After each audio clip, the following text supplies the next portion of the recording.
Hello and welcome back to the Stronghold. The Magi here, and usually when a new set drops on Arena, I do a whole series of videos talking about it from different angles and different topics. But Khans of Tarkir is what we call a direct to eternal release on Arena, and as such, it's going to be very different than any other set that you possibly have ever seen. The last such set was the Shadows over Innistrad remastered this time last year. This set is not going to have a mastery pass. It is not going to have quick draft. And for those that have been hanging around the channel for a while, you know it also doesn't have any budget set aside for it. But as budget players, we are still going to be able to tackle this set.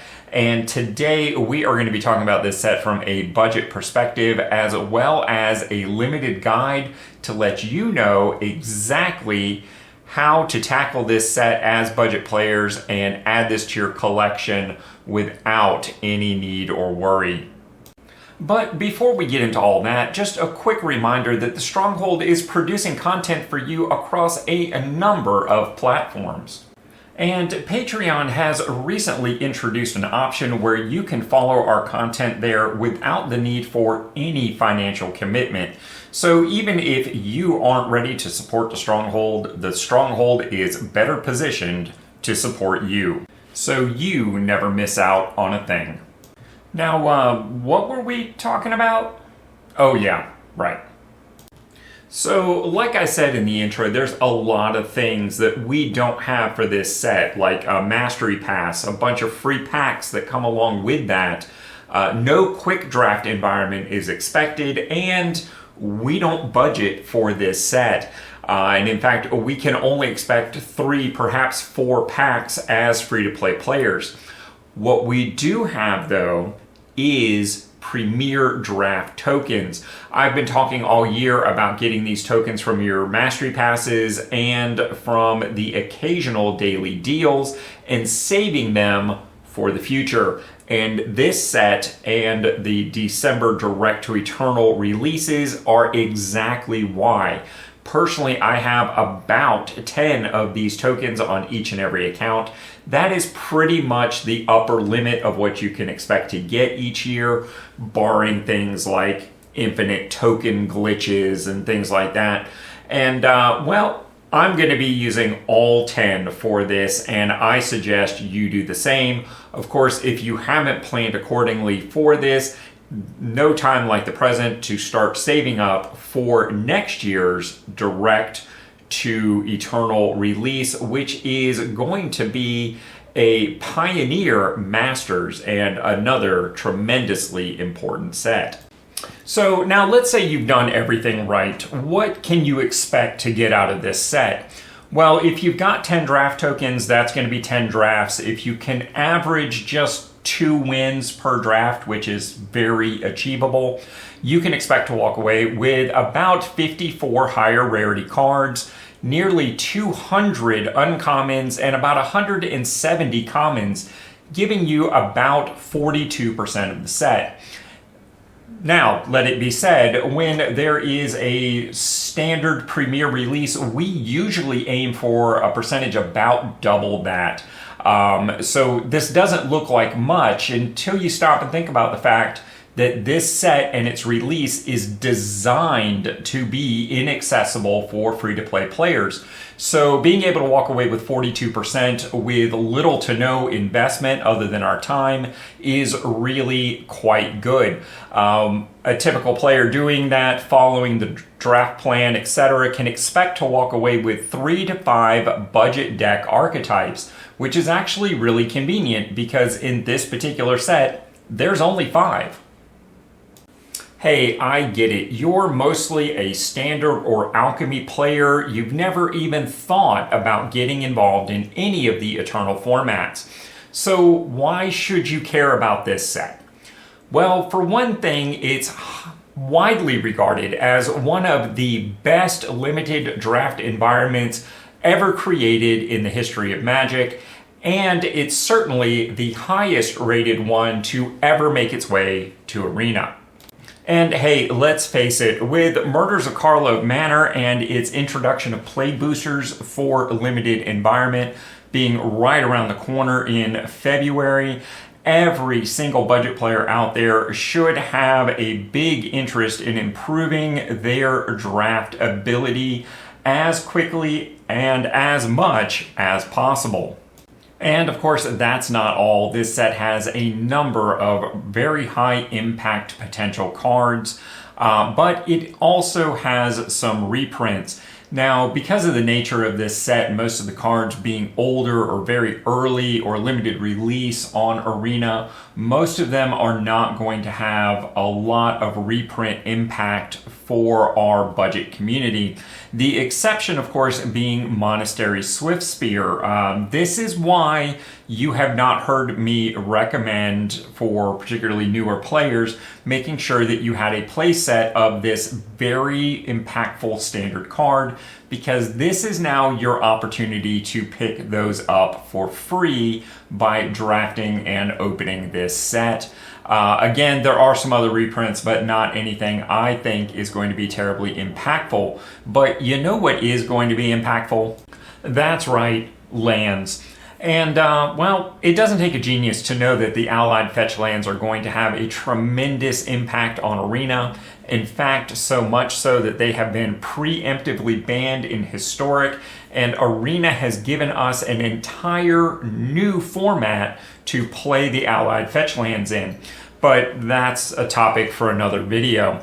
What is a little less on people's radar are the uncommon tri-lands. And let me tell you folks, these are going to be staples on Arena for us budget players for years to come. Getting them now essentially for free and not having to spend wildcards on them later is going to be a big boon. And if you'll allow me to narrow my focus for just a minute down to Historic Brawl, Narset Enlightened Master is set to become perhaps the most powerful commander available on Arena, and the removal rare Utter End is going to be highly sought after by those Historic Brawl players. And again, here you have an opportunity to potentially pick those up for free and save yourself some wild cards. And while we're talking about high impact cards, Siege Rhino and Jeskai Ascendancy are both bombs that you are probably going to want in your collection for those Eternal decks. Now, let it be said, Jeskai Ascendancy as a deck is waiting on Retraction Helix, but I would bet dollars to donuts we see Retraction Helix added to Arena in 2024. Almost undeniably, blue has the most impact, at least from the perspective of making Explorer more like Pioneer with the release of this set.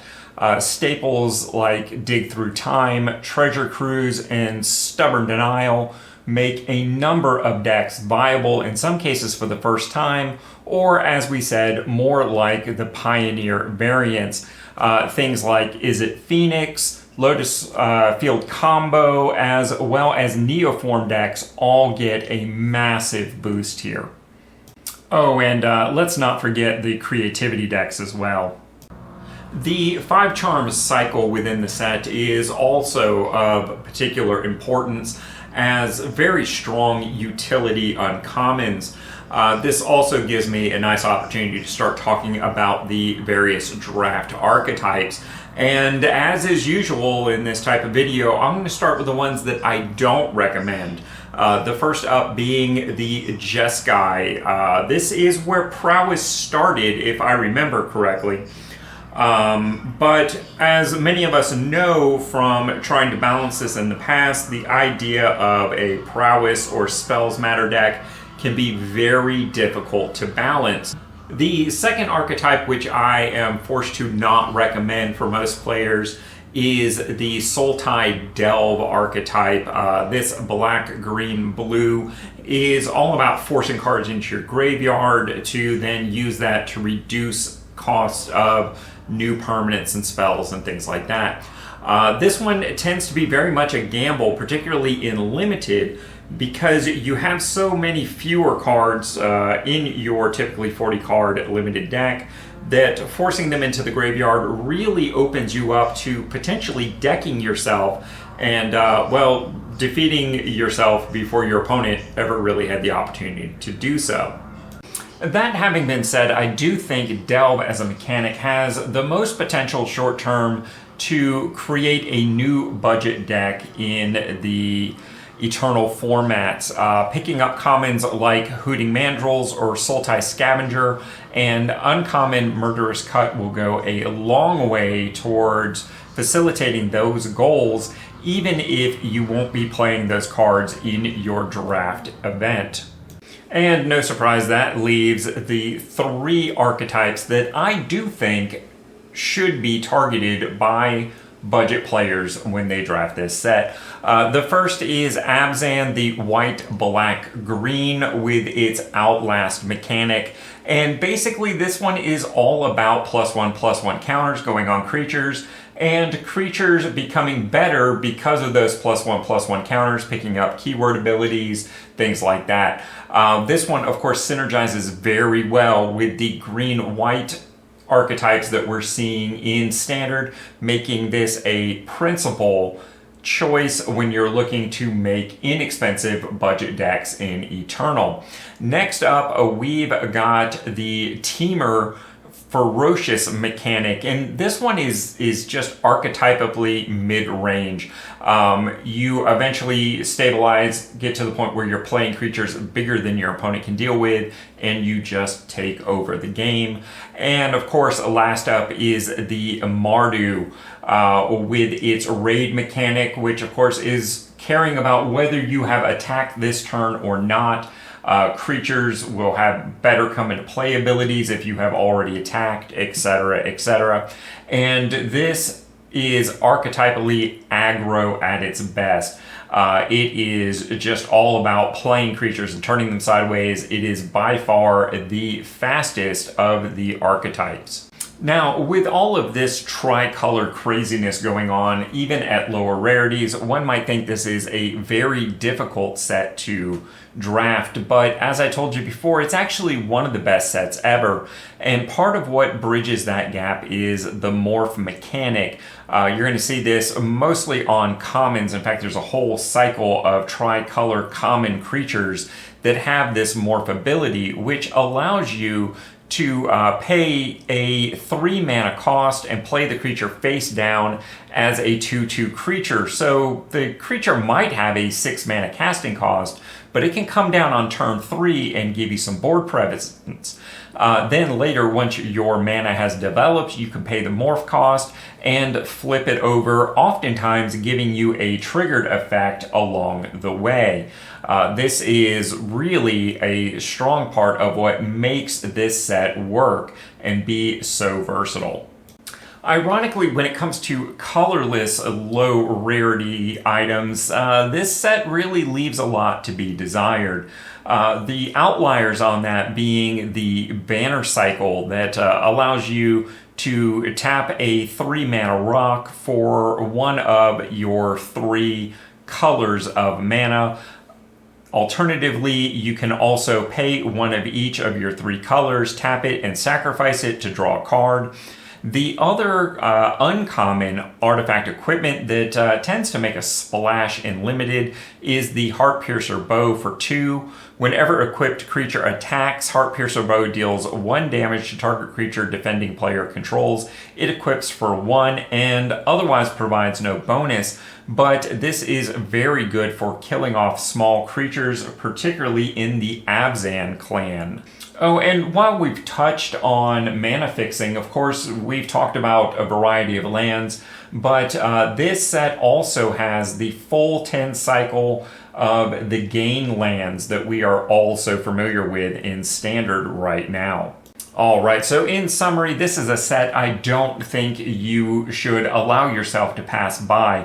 We might not have a lot of resources in here, but by managing what we do have and having a plan as we execute, we can really get quite a bit of this set that is going to prove important overall. My recommendation is to use whatever tokens you have to draft the living crap out of this set and add as many of those fetch lands as you possibly can.